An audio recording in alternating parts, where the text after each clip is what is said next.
to kept on waiting for this long. Thank you, son. So my honor, my pleasure, sir. Doesn't matter. جی اچھا سر، اب میں عرض کروں کہ آپ سوال پوچھیں گے. سر میں بالکل سر، سوالات بہت زیادہ تھے لیکن میں ان کو سمرائز کروں گا کہ نواز شریف صاحب کی نااہلی، ایک کنفیوژن یا پھیلایا گیا ہے یا پھیلایا جا رہا ہے کہ جی یہ نااہلی جو ہے وہ تا حیات کے لیے نہیں ہے. بطور وکیل ذرا کنفیوژن کلیئر کر دیں گے کہ سر ساری عمر کے لیے ہی جو ہے وہ ختم کر دیا گیا مدعا. اچھا جی، میں ایک عرض کرنا چاہتا ہوں کیونکہ میں نے میاں صاحب نے جو وین ڈالے ہیں اور جو رونا دھونا دیا ہے، میں پہلے اس کا جواب جی ضرور چاہتا ہوں. اور ان کی آہوزاری اور ان کے جو درد ہے دل میں، وہ کہتے ہیں جی کہ میرا دامن صاف ہے. میاں صاحب آپ کا دامن صاف نہیں ہے. میں آپ سے عرض کروں آپ نے کیا کیا ہے. آپ نے ہولڈر آف پبلک آفس بن کے دولت کمائی ہے. ہم نے ریمنڈ بیکر کی کتاب کیپٹلزم ایکلس ہیل لگائی تھی. آپ نے جواب نہیں دیا اس کتاب کا جو کہتی ہے $147 ملین آپ نے کک بیک لیے موٹر وے پہ. وہ کہتا ہے ریمنڈ بیکر آپ نے کک بیک لیے ویٹ میں، ویٹ پرچیز مہنگی خریدی.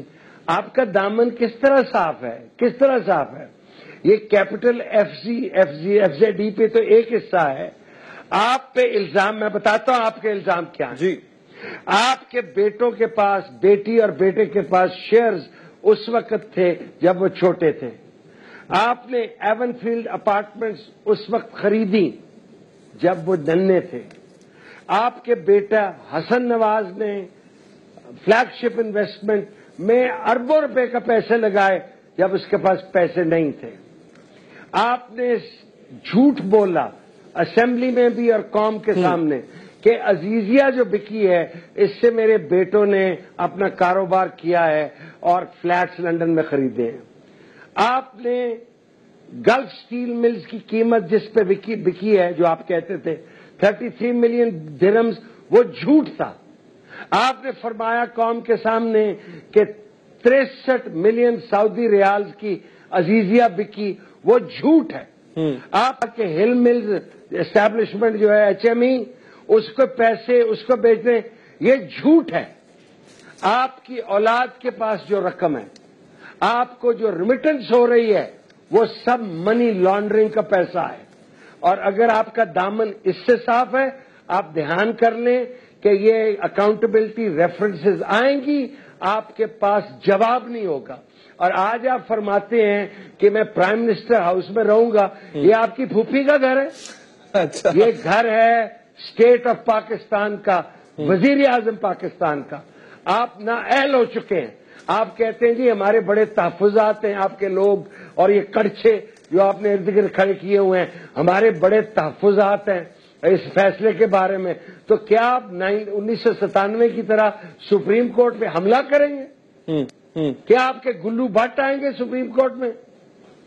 وہ چودھری نثار صاحب ٹھیک فرما رہے تھے. جی you have not seen the writing on the wall. میاں صاحب you are over and gone. جو شخص آپ کا نام لے کے، آپ کی پارٹی کا ٹکٹ لے کے الیکشن لڑے گا، میں سیاستدان نہیں ہوں. میں اس آدمی کو کہنا چاہتا ہوں اکثر جو فصلی بٹیرے ہیں، اس جھنڈے کے نیچے آؤ گے تو مارے جاؤ گے. بالکل. آج مجھے نعیم بخاری صاحب میں وکیل کے ساتھ ساتھ ایک سیاستدان کا لہجہ بھی نظر آ رہا ہے، اور بڑے ہی اچھے طریقے سے میں خفا ہوں ان سے یار. آپ کو عزت راس نہیں آئی میاں صاحب. آپ کو اس ملک کا فائنانس منسٹر بنایا، آپ کو چیف منسٹر پنجاب کا بنایا. آپ نے جنیجو سے دغا کیا. یہ کہ آپ فوج کی گود میں پلے ہوئے ہیں، آج آپ کہتے ہیں کوئی فوجی جنرل مارشل لا کرنا چاہتے ہیں. آپ نے جنیجو کو بٹرے کیا. آپ نے مصطفیٰ جتوئی کو بٹرے کیا. آپ نے پہلی حکومت پہ لڑے آپ غلام اسحاق خان کے ساتھ. آپ کو کاکڑ صاحب نے آ کے کہا. دوسری حکومت میں آپ نے پھر وہی کیا. آپ تو سب سے بڑے دشمن آپ اپنے ہیں.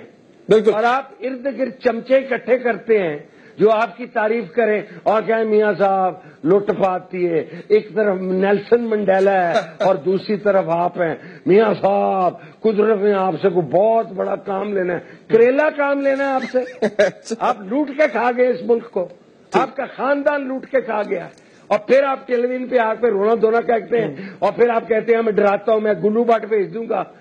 یہ خون جو ماڈل ٹاؤن میں لڑکیوں کا، عورتوں کا ہو رہا ہے، وہ میاں صاحب آپ کے گلے پہ ہے، میں آپ کو بتا دوں۔ آپ جتنے مرضی رونا دو لیں، جتنا مرضی رو لیں، جس جگہ جائیں گے، اس دنیا کے جس ملک میں جائیں گے، جہاں بھی پاکستانی ہوگا وہ کہے گا گلی گلی میں شور ہے، نواز شریف چور ہے۔ بخاری صاحب، آپ کی قسمت میں لکھا جا چکا ہے۔ سر آپ نے ایک جملہ کہا تھا، مجھے یاد ہے، جب آخری سماعت ہو رہی تھی جے آئی ٹی رپورٹ کے بعد، اور جب